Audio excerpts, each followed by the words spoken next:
Okay, you're on now. Okay. All right.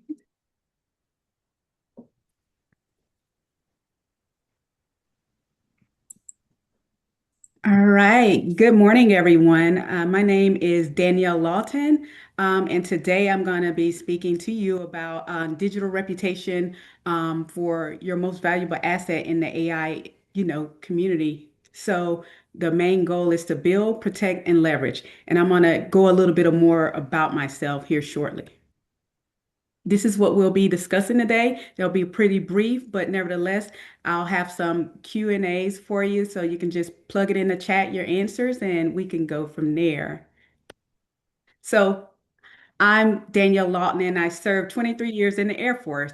My career started off in logistics management, and I transitioned to intelligence analysis probably 12 years later. My role was to lead, develop, and mentor airmen, and I retired last May. So 1 May, I retired from the Air Force. And from there, I decided to pivot into a second career. And that is, I founded Bold Moves, which is a consulting firm where we specialize in brand building, public relations, and strategic communications in the sports and hospitality industries. And I also decided to write a children's book. It's near and dear to my heart, and it's focusing on self-love and confidence in children.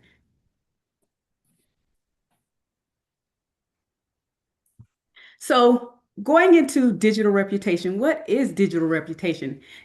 Digital reputation is how you are perceived online, shaped by every piece of content, mention, and interaction. Why does this matter? 98% of recruiters review online profiles and they do it before hiring. So, artificial intelligence, colleagues and clients form impressions based on digital data. AI ranks your credibility before humans meet you. So they use large language modules. They also use recruiter bots. Have you all ever heard of recruiting bots? Yep, yep. I had my fair share of those, and I figured since I'm going through AI that it's only natural for me to give you an AI photo there of the robot actually gleaning in on all the applications and the information. I've had my fair share of um, recruiter bots in my, short time of being in the civilian sector. So.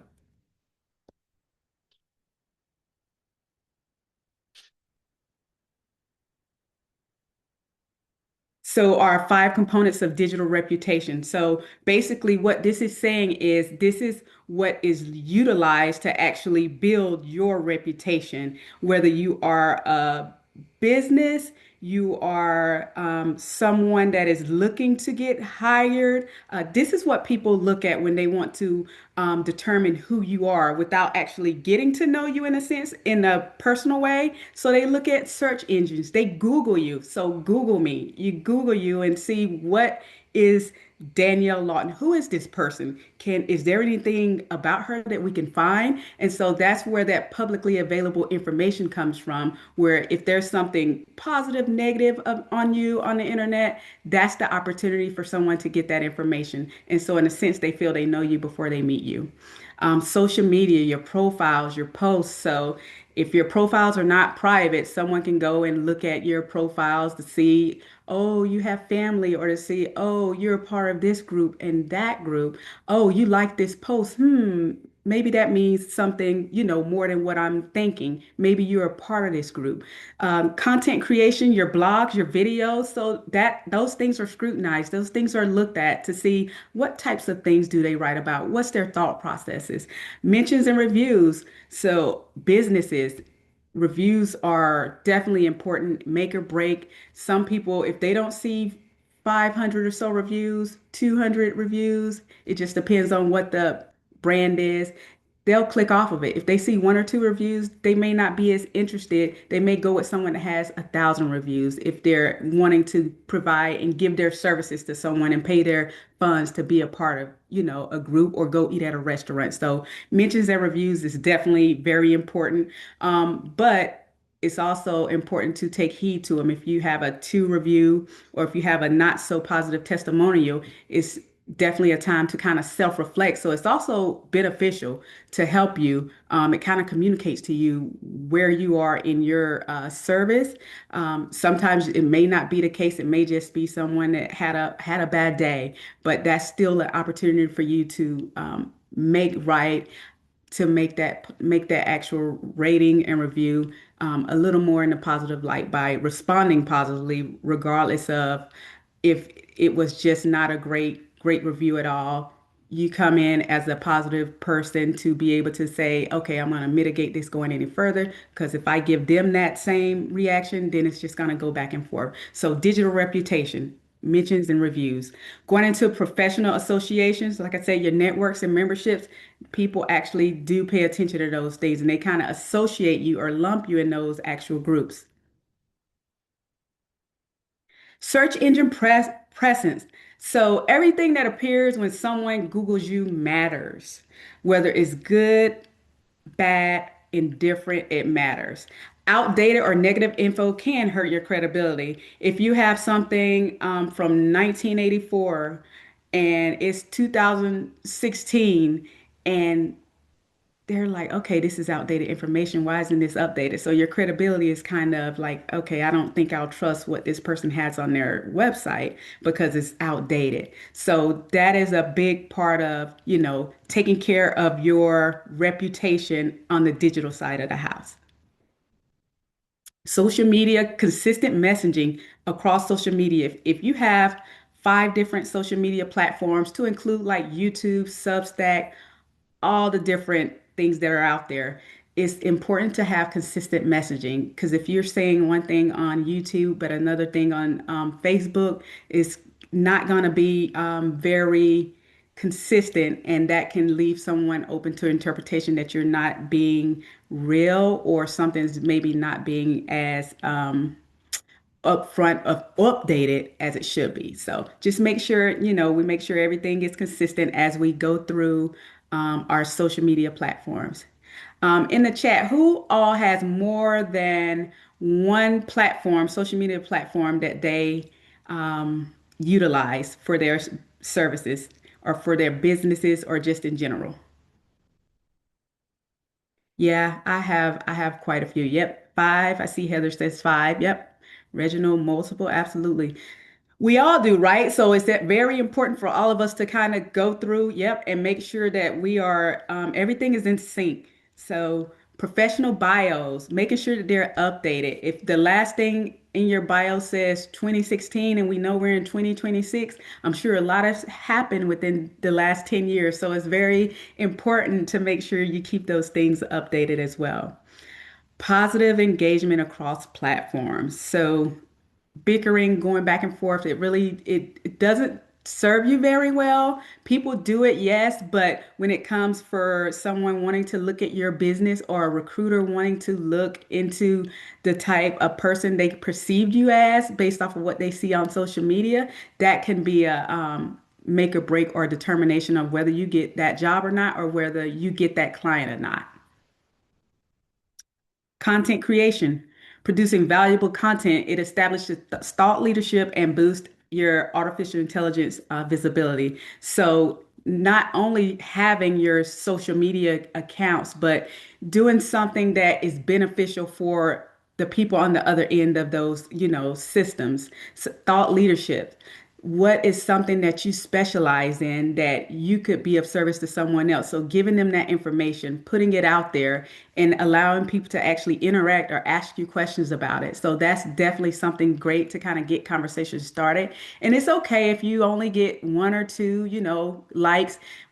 Hey, that's how it starts off. But the more consistent you are about, getting yourself out there, putting this content out there, the more you'll begin to get some traction, get some comments in there where you can have dialogue and interaction, and maybe it leads to something else.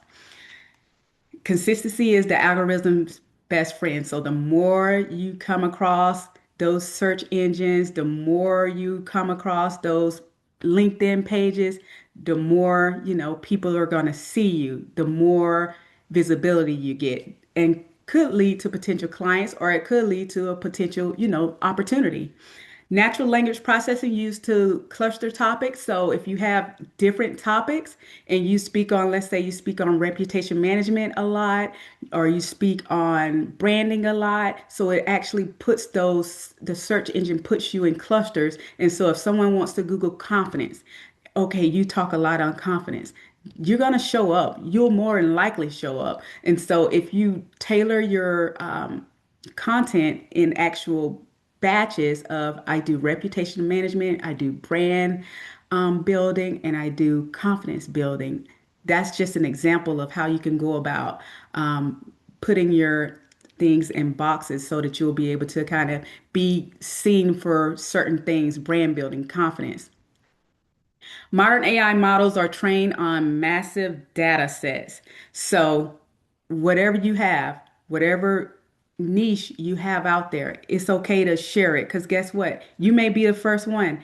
And the more you utilize it, the more you leverage it, hey, it can be more than just a small thing. So, by using different systems, you create a multimodal footprint, which you all, I'm sure you see as having so many different platforms. And the main thing about having all the platforms, once again, I will reiterate it, is consistency. Mentions and reviews, professional associations. So positive mentions, reviews, and affiliations build credibility and influence AI perception. So if you're typically seen as having 5-star ratings, that's going to be perceived as great for AI. If someone wants like this great restaurant, this nice restaurant, and you Google the best restaurants in Las Vegas, yours may come up because you're known for having great reviews. You have over 10,000 reviews, so yours is going to be one closest to the top. How many of you use TripAdvisor? You can put it in the chat, whether you use it for restaurants, travel, hotels. Basically, that's another form of reviews that get out there that people actually look at to see if they want to go to a place, frequent a place, and visit a place. And that's very important. Yeah, I typically go there. I see in the chat people use it. I typically go there when I'm, going on vacation or something like that. Other than that, I typically don't use it. I know for restaurants, you have your Yelp. It's so much out of Google. You could just do basic Google. That's typically what I do. I just type it into Google and it comes up with results, and I read the reviews or I look at the restaurants inside, see what I like, see if it's the type of atmosphere I'm interested in. So, yes, that's definitely very important. Professional associations, if you're a part of a group, make sure it's a group that you are okay with people knowing that you are a part of that group. Because guess what? Your name shows up on there. You can go and click and see who's all a part of this group, or if you're actual connected to that person, they can see what groups you're a part of. So it's definitely important to make sure that you are actually wanting the group to be associated with you. And it could have been 10 years ago, and maybe you're not a part of that group or don't condone what's going on in that group. It's probably definitely viable for you to kind of go and do a scrub of the groups that you are a part of.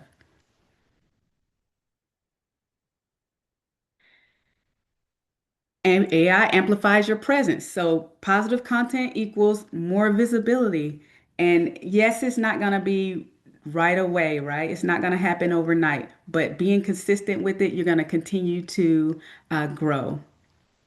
Negative content, reduce trust. So you can do all the right things. You can have all the great comments, but it's this one negative comment that's really, really make or break on whether a recruiter sees you as a good fit for that role. So, We all know this. We're responsible, right? We know what we should and shouldn't post, but the most important thing is making sure that something you posted 20 years ago when you were in a different time frame in your life, that's just something to kind of go back and look and see if it's something, a way that you still feel. So AI predicts opportunities based on digital trust signals. So, hey, if you're the top rated consistently for top five, then we're going to actually keep pushing you. AI keeps pushing you to the top. Someone Google's businesses, public relations, uh, yours comes to the top because you get great reviews. It's all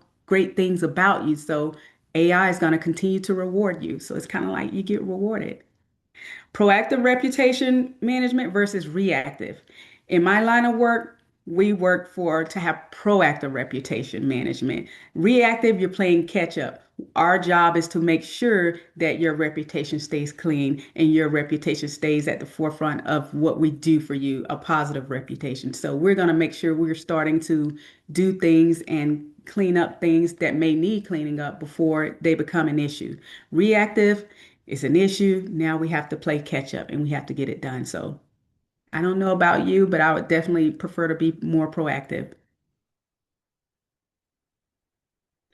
Okay, our five-step action plan to helping you get through your um, social medias, your digital medias, to help you do better on the digital media reputation side. So first, you want to audit your presence, Google yourself, or just check your profiles. Consistency and authenticity, aligning your messages. So, like I said before, making sure everything across all platforms are consistently presented.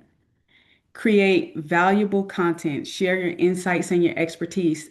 People want to hear from you. If you have something valuable to say, they're going to be interested, regardless if they like your post or not. The impressions, they're there, whether they scroll through, it popped up on their screen, they didn't read it or anything. It may just come back through and they see it a second time. It's like, oh, okay, let me see what this is. Create valuable content. Monitor mentions, get alerts, and track feedback. How many of you have alerts for yourself? So if something pops up or your business pops up, you get alerts, like Google alerts. Has anybody ever done that? Yep, yep. I have done it. Okay. Awesome. Well, we all know the stars do it, right? The famous people, they do it. So they have somebody monitoring those things. So when their name pops up, where it's something negative or positive, they can get ahead of it before the masses get a hold of it. So definitely it can be beneficial. Definitely your business, I would say put it out there because you just never know what may come up, and you're away doing other things. You're not really looking at your business. You're not on the website or anything like that, but your business pops up. It could be something great or not so great, but it's always good to kind of get a heads up before you actually have to confront what's going on. Respond thoughtfully.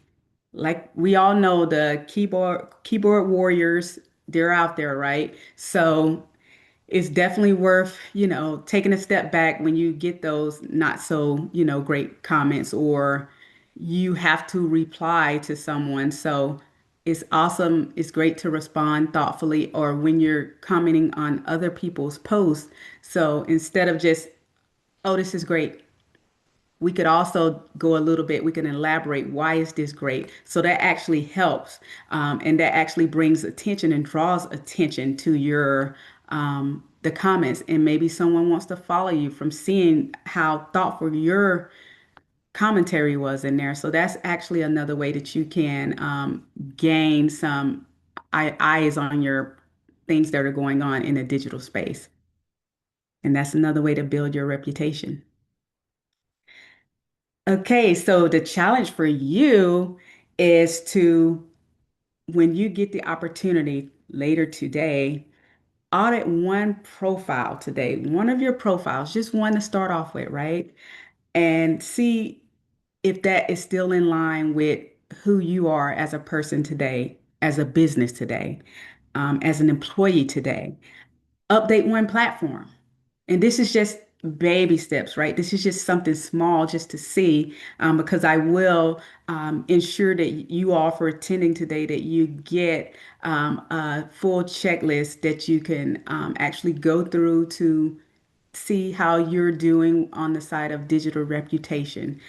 Start sharing insights. So you can try one platform or you can do all of them. It just depends on how much time you have in this moment that you're going to do it. And share some insights, something that you are an expert in that you would like to provide to someone else. And you know why we do this? Because your reputation matters. And so for me, if you need to contact me, you have any questions, comments, or anything, feel free to reach out. I'm always open to communicate and share insight into reputation management. I'm certified in that, and I really love doing that. And like I said, I will have a checklist provided to you all for attending so that you can gain an understanding of what can I do? I don't know where to start to actually see if I have the right content or I may miss something. So this is a very elaborate checklist that you can go through and decide, how am I doing on this side of the house, digital reputations. And so that is all I have for you today. And does anybody have any questions?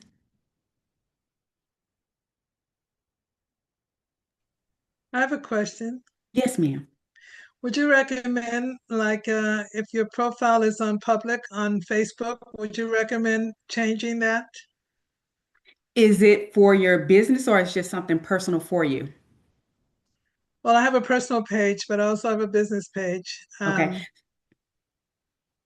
So for my personal page, I have it private. It's like where I post my kids and things. It's really just for family because I'm military. I was military, so it was just catching up with friends and things of that nature. So I would keep that private because it's just for me. Not that I'm posting anything that I, don't want anybody to see like negative things, but it's more so it's just different, keeping my business separate from my personal life. So me, I keep my personal side private.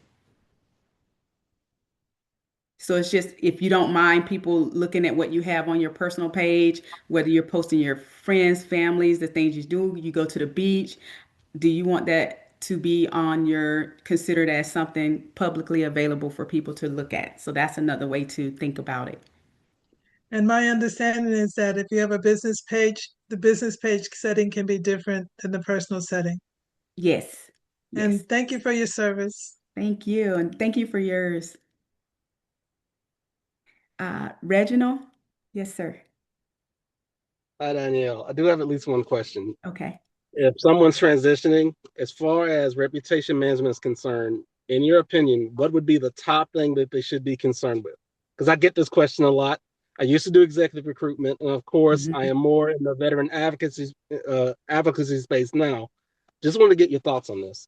So if they're transitioning from their Um, previous role to a new role, yes. Well, say that within a month of leaving the service, okay, okay. and they're about to re-enter the civilian sector. Okay. From a reputation management standpoint, what would be something that they need to be on the lookout for, or something that might be important to them? Yes, so something that they should be on the lookout for if they are transitioning from service, kind of like myself, over into the public sector, they definitely should want to start building their reputation for that public sector. So that's one thing that they want to start doing. I know LinkedIn is offered, for a year for military members, so and their spouses. So I would say go ahead and start nourishing your LinkedIn and start transitioning and telling yourself of how you are wanting to be perceived, life after the military. So that's what I would recommend. So go ahead and start posturing yourself in that transition mode, which is kind of what I did. I started because I never even used LinkedIn until it was time for me to start thinking about, okay, I'm ready to retire. This is what I'm going to do. So the sooner people start, the better. I didn't start as soon as, some people can, but I think that's definitely to start, go ahead and getting your reputation on that civilian side of the house. Even the language is different. So tailoring that language, how you want to speak, like colleagues. I didn't say colleagues in the Air Force. I was like my coworker, my wingman, that type of stuff. So colleagues, and yeah, that's what I would recommend. Thank you. Thank you for the great advice. Because I speak to a lot of people and I don't always know what to advise them, but I always think about that. But I do tell them the resume is their handshake, but their digital footprint means so much more. So that's kind of what Absolutely. I tell them. Thank you so much. Good advice. Hmm? The box is compromised. Yeah, I told you. You said All right. Does anybody else have any questions? Yeah, I have one, Danielle. Yes, ma'am. By the way, thank you for your service. I also served in the Air Force, so we'll Oh, have thank to have you. a Zoom call at some time. And I was an intelligence person, so I'm sure we have a lot of common, experiences. Um, so I live near Austin, Texas. So I have not done this before, but should I consider some post in a different language, Spanish, and tailored to what folks, might appreciate having, posting in their home language? Do you think that's helpful? It shows that I care enough to put something out there that they can read and understand. I mean, So, okay, great question, Donna. So, what I want to ask you, who is your target audience? well, I work in the insurance and financial space, so I hope to get in front of families and people that are about to retire and help Mm. them with that kind of preparation. So, you know what? Like on Facebook, you can write it in English or you can write it in another language, and they have the translation button, which is always awesome because I'm not fluent in anything else but English. So if I see any other language, I click translation. So that's definitely not a bad idea to do that, to reach the people that may not understand the English language. Right. So Well, thank you. I appreciate that that could insight. potentially get you more clients on that side of the house. Well, that's what I'm thinking because I actually go to meetings where a lot of times some of the presentation may even be in Spanish, and Mhm. I certainly don't understand all my Yeah, Spanish. I should, but I can get a drift of it. So I thought maybe I should post in social media in that other language to help reach more people. I would hate that so my posts aren't reaching people just because they don't, read yeah. or understand English. So, What well, I thank you for would, that. you're welcome. What Go I ahead. would look for, I know they do it on Instagram as well. That you just translate it, you just click the button that says translate. I really Right. like that option. So if there are options out there like that, that is better than if you just post it. If you don't have choice like LinkedIn, I have not seen anything like that on LinkedIn, but that doesn't mean it's not there. That doesn't mean it's not there. So I would inquire, and if you post on LinkedIn, to see if it's something available where you can just click and it changes the language, because that would be very beneficial as well. Well, thanks. That's a good tip, and I'll try and research the ability to have the post automatically translated through whatever platform I'm on. So Yep. that's useful. Yep, absolutely. Thank Thank you you, again. Donna. Thank you. Any more questions?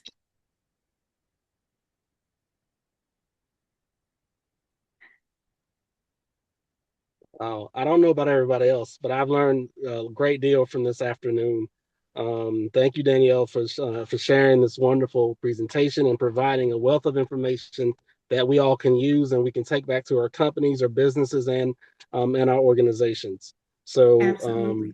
much appreciated. Thank you so very much. I'm interested in getting that checklist, by the way, because that will be something that I can use and I can advise other people to use Yes. to keep people on the right track as they're as they're building.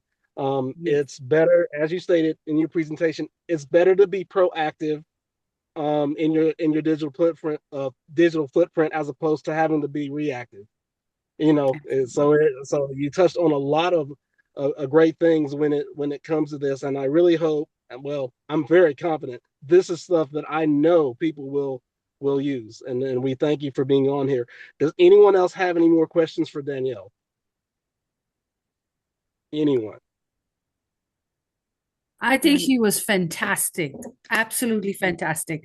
You can stop sharing your screen and we'll Yes, come back ma'am. to Reginald. Yeah. Um, That's awesome. Yeah. And you got three lady vets, Donna Ford. You got Dr. Pinkins. And so, Air yeah, Force, yes, Air you know, a Force. lot of Air Aim Force. high. That's awesome.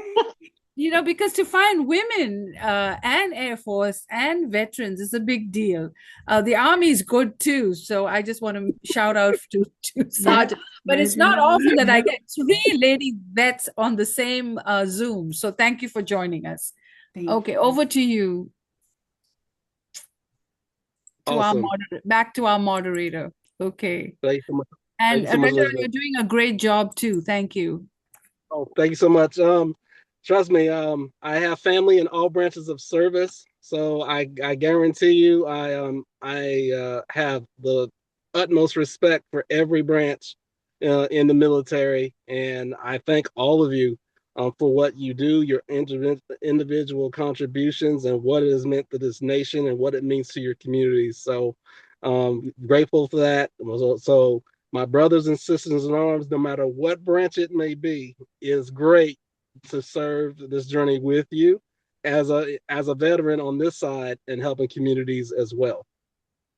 At this time, we'd like to take the time to give everybody an opportunity to just give a brief introduction of themselves and what they do.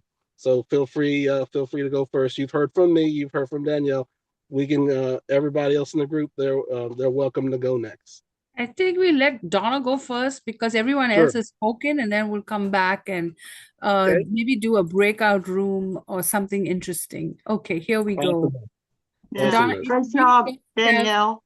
tell us, Yeah. and if y'all can come back in the evening, Donna Ford will be doing a presentation for us. So she'll tell you all about it. Let me stop recording.